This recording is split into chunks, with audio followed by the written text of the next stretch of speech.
is an art gathering of actually a bunch of artists who pretend to be scholars. We like to teach. We love to teach, but we love making art. We have run into each other at Russ College, and so Earthseed Collective is this thing that we started when the pandemic began, and we had to rush and figure out how to teach our babies online, and it was driving us crazy.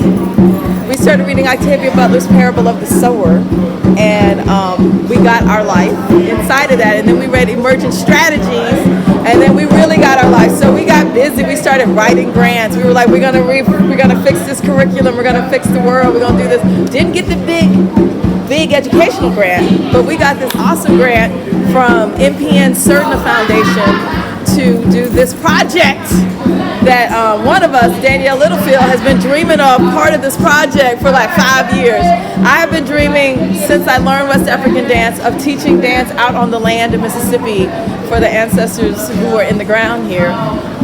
And then you, Byron Chapman, just kind of popped up with your musical self has been awesome. And Sharonda Gibson's also her, like basically, if you ain't related to a Gibson, it's a miracle because there's so many of them. So she's in our collection, our collective as well.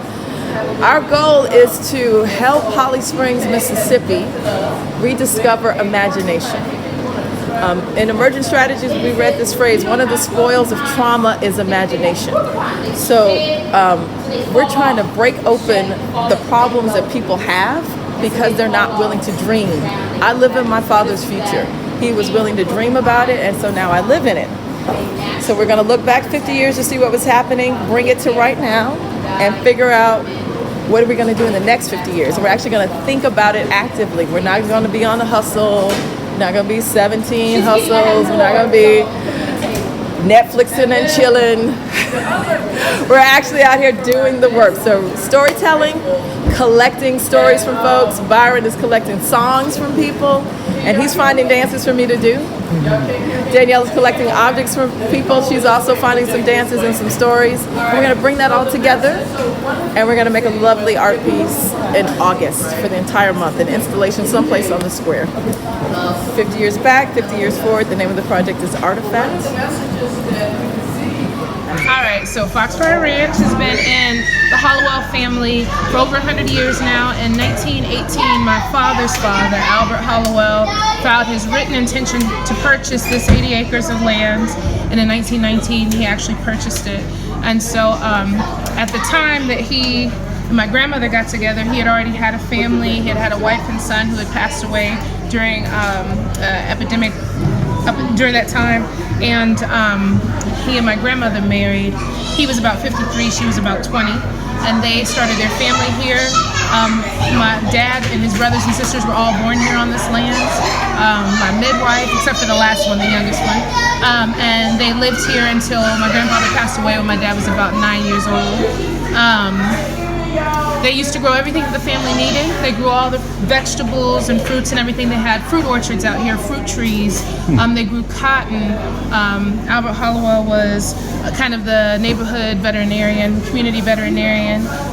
He worked at the sawmill, so he was a woodworker, farmer. My grandmother was the real farmer, big farmer, and everything. She came from a long line of folks that farmed, and yeah, so I mean that's part of how we got here.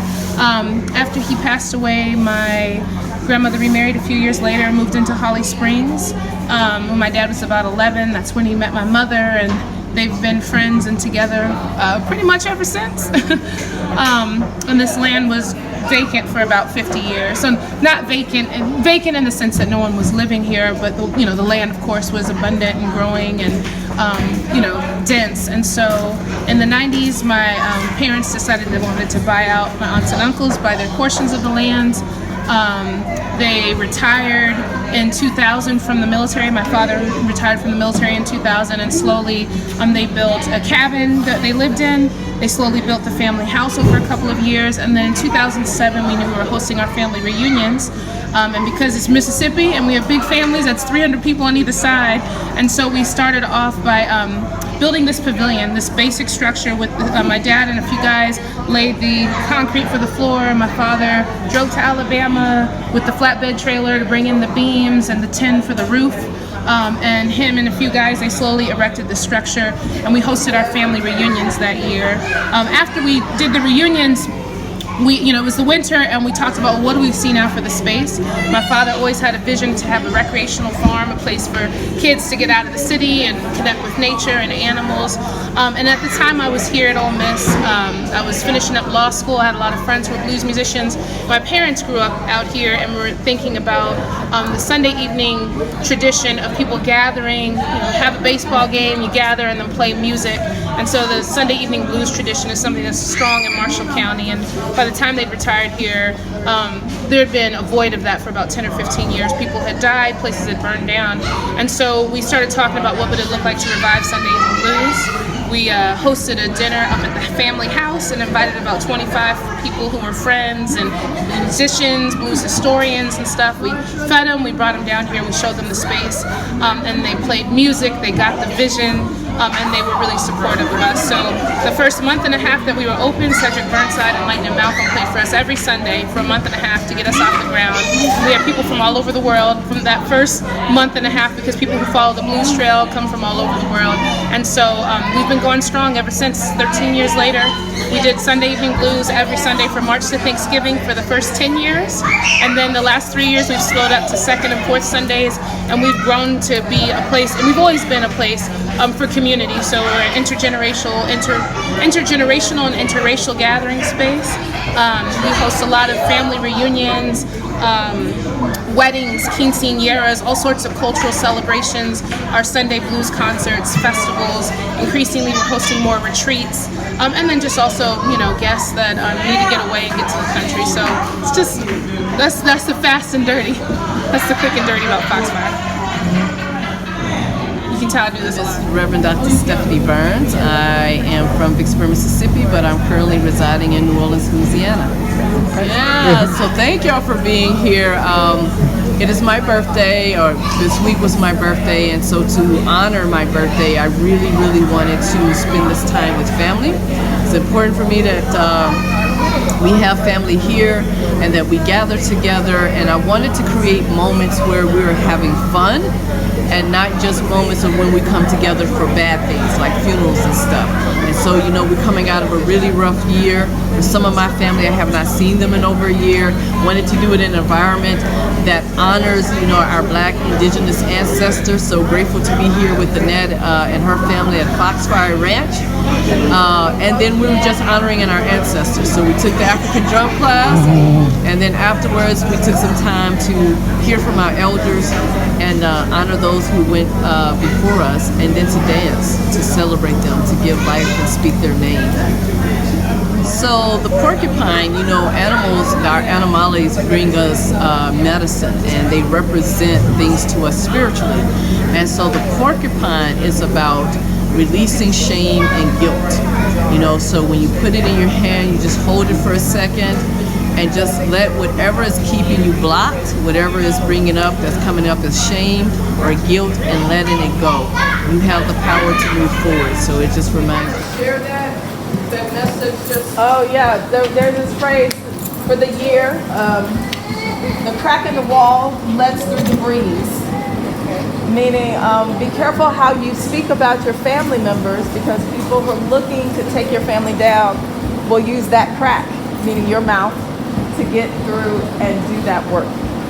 And that's part of the year, the guidance for the new year. Today is the new year in Nigeria for the Yoruba people. Yeah. So I know Jack traced some of our ancestors back to West Africa. I know we have also our indigenous native ancestors as the Choctaw Cherokees. And I don't know. So it's important that we lift the family up and support family and be careful what we share with other people. It's also important that we remember those who existed before us so that we could be here. And I'm always mindful to remember, starting with, I call her Pachamama, Gaia, the Mother Earth. the ancestor Earth, right? The Earth has been here, and she made room and way for us to be here. God has made provision for humans to have life here on this earth and on this planet. And so we don't ever want to take that for granted. And so to be in a space, this is what the Burns, in particular, all of us, right? We're country folks. We come from nature, right? We love nature. We have more in tune with the trees and the grass and the birds and the rain and the things that we do sometimes with people. And so be able to come back here and to just honor that. So we're gonna have a little drumming, and I just, you know me, I just want y'all to kind of like dance a little bit, just think about an ancestor that has gone on before you, and in honor of them, maybe I'll get a king here to lead us, and like, you know how you do for my graduation where you just do stuff?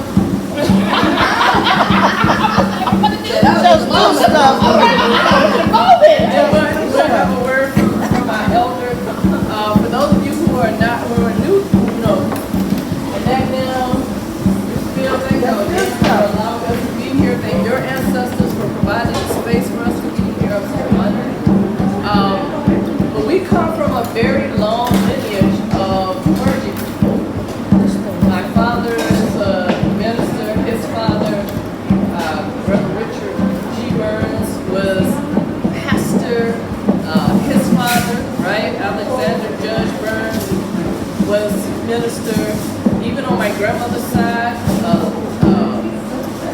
Parsons, your grandfather was a pastor and a visionary,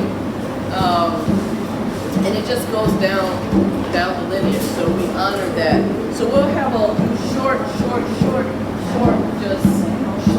word from our father. Just a short, just you know, I'm grateful, just grateful. And then we'll do a little dance, and we'll just honor the ancestors in that way. So, you know, it could be a prayer, it could be just a word, just a, you know, a gratitude. Okay. Hello, everybody. Hello. I'm grateful to be here, and I'm very proud of my daughter and my daughter. And I'm proud of Mr. Woolley here and his family to provide this venue for us. Short, I'm grateful. Okay, this is a first. I didn't even get the camera out. Okay, yeah, I did, and I'm grateful that you're grateful. All right, thank you. Anything else? That's it. Well, you know. Happy. Thank you. Thank you. He is. Hospitality has been amazing. And so I am carrying, today I want to honor all the women ancestors in our lineage, starting with my mother, Delmarie Montgomery Burns, my grandmother, Estella Parson Burns, my other grandmother, Zellner Gillum Sykes, our great-grandmother, Carrie Parson, and Selena Sykes, and Bertha. What's grandfather's mom's name? Bertha. So to all the women, I am honoring them today. So who do you want to honor? So it's important that we remember our ancestors. It's important because you want people to remember you, right? You want to be remembered. So speak their name often. And also something Annette said about thanking her grandparents who made provision for us to be here today. Just keep in mind that the work you're doing today could have an impact on someone 100 years from now. So don't ever think that the work you do is small. It is not small. You are making change. And so we're going to take this beautiful medicine. The porcupine medicine is to release shame and guilt. So we're going to take this medicine and we're going to take lifting up our ancestors, and we're just going to freely dance in the circle. King Cakes is gonna be like, or whatever King Cake Gala is doing. And it's not a right or wrong. It's not a, just dance. It's just